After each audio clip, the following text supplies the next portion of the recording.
Vous êtes nombreux à nous suivre sur la télévision en Nasr 24. Vous avez opéré un bon choix et nous vous en remercions. Bienvenue à cette édition d'information.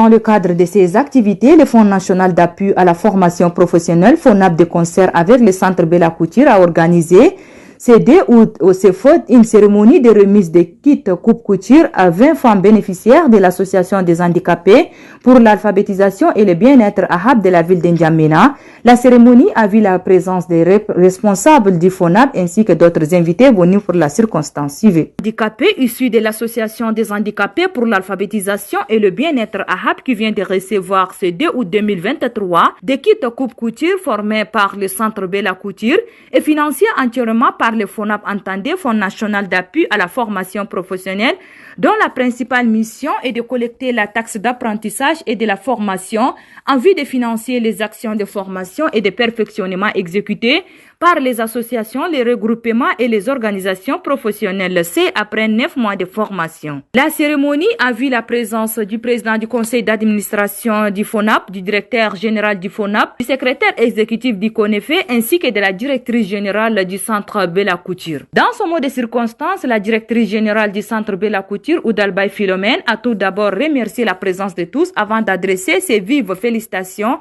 à ces femmes et a remercié particulièrement les plus hautes autorités pour l'intérêt qu'il accorde à la femme tchadienne, particulièrement la femme handicapée. Les bénéficiaires, au nom de leurs représentantes, ont remercié les FONAP pour avoir mis à leur disposition ces kits qui leur permettront de se prendre en charge. Clôturant la cérémonie, le directeur général du Fonds national d'appui à la formation professionnelle, Hamid Yamouta Djorbo, a tout d'abord exprimé sa gratitude avant de citer les bien-fondés de cette cérémonie. La présente cérémonie qui nous réunit a pour but de remise de kits en coupe couture aux femmes membres de l'Association des handicapés pour l'alphabétisation et le bien-être de la ville de N'Djamena.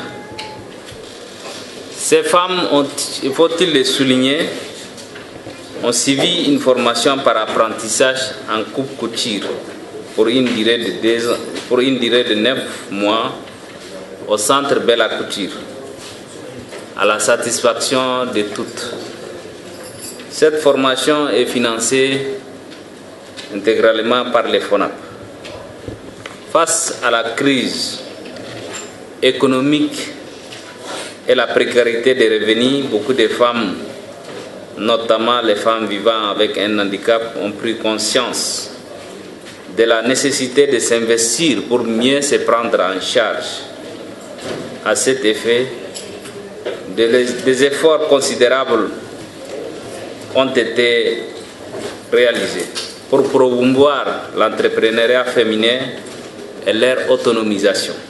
La remise officielle des kits à quelques apprenantes par les responsables du FONAP a mis terme à la cérémonie. Le ministère de la Santé publique et de la Prévention a organisé ce 1er août 2023 à la salle multimédia une cérémonie de félicitations et d'encouragement à l'équipe qui a réussi à l'opération chirurgicale des jumeaux siamois à l'hôpital de la mère et de l'enfant le 21 juillet dernier.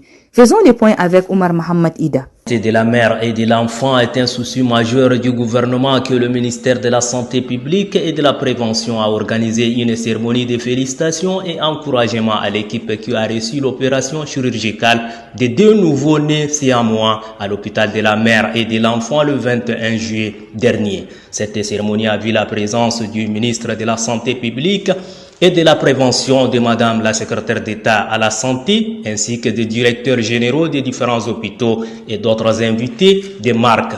Dans son allocution, le directeur général de l'hôpital de la mère et de l'enfant, Mohamed Noura Bakar, a adressé ses vifs remerciements au ministère de la Santé publique et le gouvernement de transition pour leurs appuis multiformes. Nous avons préféré travailler avec l'hôpital le plus proche. Je tiens à rectifier ce que le DG de naissance vient de dire. L'équipe est à 100% tchadienne, mais nous avons aussi notre frère centrafricain qui est avec le docteur Lombako Amikar, qui est centrafricain, mais bon, il est tchadien parce qu'il est avec le DG. Donc, un travail de planification a été fait avec l'équipe d'imagerie du CHU de la Renaissance. Les anesthésistes ont fait le plan d'anesthésie et les chirurgiens ont fait le plan d'intervention chirurgicale. L'intervention a été planifiée pour le vendredi 21 juillet à 9h du matin. Et les patients ont été admis au bloc opératoire avec 2 équipes d'anesthésie, 2 équipes de chirurgie qui avaient été déjà formées bien avant et un plan d'intervention chirurgicale réalisé. Donc la séparation a été réalisée dans de très bonnes conditions, sans incident majeur. Quelques difficultés sur le plan anesthésique, cela a été prévisible parce que les deux bébés étant liés, endormir les 2 bébés en même temps, sachant qu'ils sont collés au niveau de la paroi abdominale antérieure, est un défi qu'ils ont su remonter de façon très élégante et pour cela je leur avais une félicitation. Notons que l'équipe qui a travaillé arrache-pied pour la réussite de cette opération est composée des hommes. Dans cette cérémonie, le ministre de la Santé publique et de la Prévention, Dr Abdelmejid Abdelrahim, s'est dit très ému de ces résultats avant d'encourager l'équipe à travailler davantage pour le bien-être de la population tchadienne. Suivez. La santé reste encore fragile. Fragile dans ce sens qu'en ce moment, nous avons une pénurie criante en ressources humaines, en quantité et en qualité. Pour moi, c'est une grande joie de prendre la parole pour vous dire combien de fois je suis comblé par la prouesse réalisée par notre équipe de professionnels de la santé. Il ne faut pas oublier également les anesthésistes réanimateurs. Donc pour moi, c'est une équipe de radiologues, de médecins chirurgiens, de médecins pédiatres, qui voient les pieds derrière là.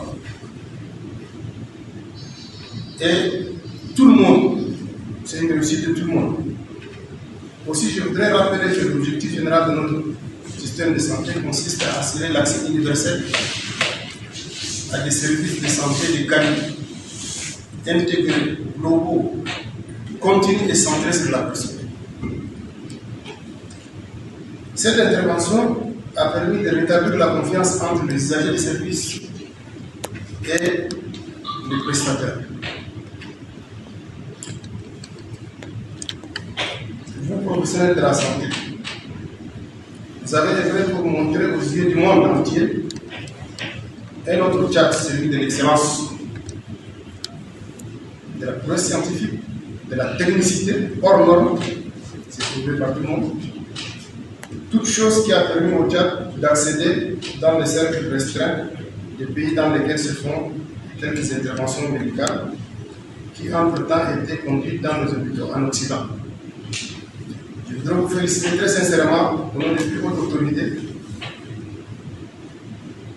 notamment les présidents de transition, le premier ministre du gouvernement de transition, qui ont toujours accordé une attention particulière aux questions de santé, en allouant les ressources nécessaires qui permettent au ministère de la Santé de conduire efficacement toutes les interventions permettant d'améliorer le bien-être de la population. Je voudrais également vous transmettre les encouragements des chefs de l'État et du premier ministre chef du gouvernement. Ce succès n'a été possible que grâce à Dieu, je le dis souvent, et de très belles collaborations entre vous et vos collaborateurs. Interview accordée à notre reporter Oumar Mohamed Ida, le maire de la commune du 9e arrondissement, Mohamed Kerima Saleh, dévoile les stratégies mises en place pour contrecarrer à l'inondation avant d'appeler la population de sa circonscription à collaborer avec la commune. Suivez-le. Stratégie pour lutter contre l'inondation, ça vraiment c'est le lieu de remercier le chef de l'État, le général Mohamed Debitino et l'ensemble du gouvernement tchadien qui ont déjà mis la première pause de la construction. Et là, la construction a commencé immédiatement. Maintenant, si vous avez constaté, en venant, vous allez voir un peu partout, il y a la construction de la digue qui est en cours. D'ailleurs, je peux dire que c'est à 50% déjà réalisé. Ça, c'est la première des stratégies pour contrecarrer l'inondation.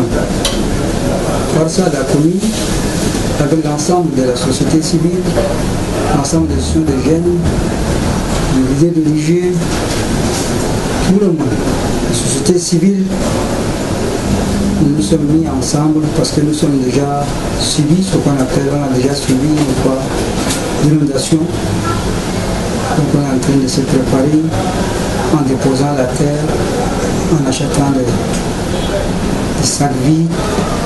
Nous avons nos propres stratégies avec l'ensemble de la population de Nevien, y compris les délégués des palais, chefs de palais, que nous sommes prêts et la politique du gouvernement est venue nous appuyer en construisant la digue.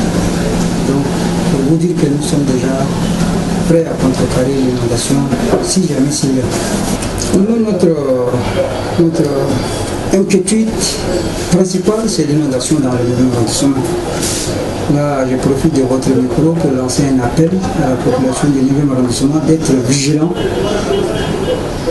et de ne pas écouter ce que les gens disent. Parce qu'il y a des gens qui sont mal intentionnés, qui ne veulent pas la paix dans ce pays, disent que la digue est en train de construire d'une manière mauvaise. Il y a d'autres qui disent qu'il y a la construction arrêtée, d'autres disent non, même avec la construction, l'eau va toujours inonder le Nevien. Tout ça, c'est des histoires pour moi. Il faut qu'on ait la confiance, il faut qu'ils mettent de la confiance à la mairie. La mairie fait confiance à ses leaders. Et là, nous allons peut-être être sauvés de cette inondation, puisque le gouvernement fait de son cheval de bataille cette inondation. Pas seulement dans le 9e, dans l'ensemble de la ville, dans l'ensemble du Tchad, mais pour le moment, le premier bénéficiaire de la construction de la digue, c'est le 9e.